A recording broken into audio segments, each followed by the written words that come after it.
যে মূল বাজেট আমাদের এই বছর মূল বাজেট দেওয়া হয়েছে 929 কোটি টাকা, এর আগের বছরে 973 কোটি টাকা, এবং সেখানে গবেষণায় বাজেট বরাদ্দ দেওয়া হয়েছে মাত্র 2% গত বছর।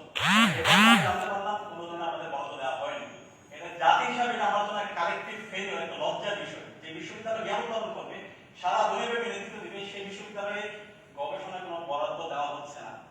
এখন আমি একটু দেখছিলাম এখানে অনেক বড় বড় বই দেওয়া হয়েছে, এগুলো করার জন্য আমার এক মাস সময় দরকার, কিন্তু তারপর আমি একটু দেখছিলাম কি অবস্থা গবেষণায় কি হচ্ছে। তো আমি দেখতে পেলাম 24-25 সেশনে যে বাজেট বরাদ্দ হয়েছিল গবেষণায়, সেখানে দেওয়া হয়েছে 20 কোটি 60 লক্ষ টাকা গবেষণায় বরাদ্দ দেওয়া হয়েছে। এর মধ্যে ব্যয় হয়েছে মাত্র 13 কোটি 41 লাখ।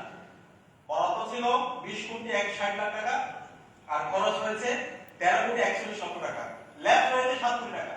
তাহলে বিশ্ববিদ্যালয় প্রশাসন যে টাকা আমার জন্য বাজেটের জন্য ইউজি থেকে বরাদ্দ হয়, সরকার থেকে বরাদ্দ হয়, সেটাই ব্যয় করতে পারে না।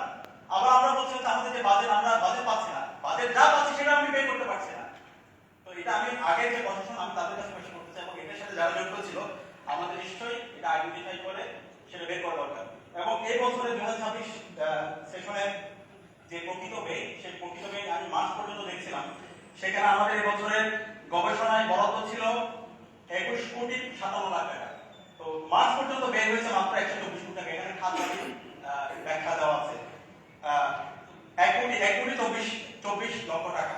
এখানে বরাদ্দ ছিল 21 কোটি 57 লক্ষ টাকা গবেষণায় বরাদ্দ, ব্যয় হয়েছে 1 কোটি 24 লক্ষ টাকা এই বছরের মার্চ পর্যন্ত। এর পরবর্তী খরচ কত হয়েছে আমাদের এখানে আমরা খরচগুলো দেখতে পাইনি।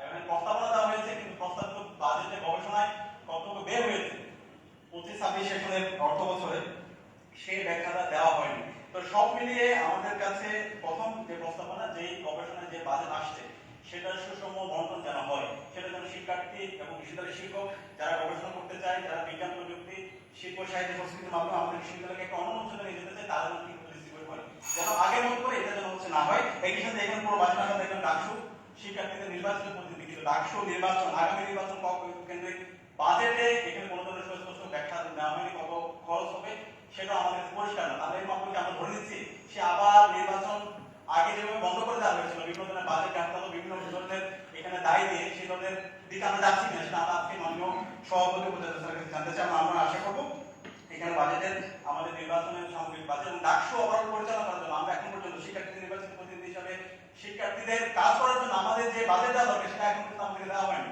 আজকে প্রায় আমরা 10 মাস পার করছি, মাত্র আমাদেরকে 25 লক্ষ টাকা দেওয়া হয়েছে। কিন্তু আমরা যদি দেখি 2019 সাল থেকে আজ পর্যন্ত প্রতি বছর শিক্ষার্থীরা ভর্তির সময় যে টাকা তারা ডাকসুর জন্য তারা দিয়ে থাকে, প্রতি শিক্ষার্থী 60 টাকা করে, সেই হিসাব করলে প্রায় 1 কোটি 24 লাখ টাকার উপরে টাকা শিক্ষার্থীদের পক্ষ থেকে আসে।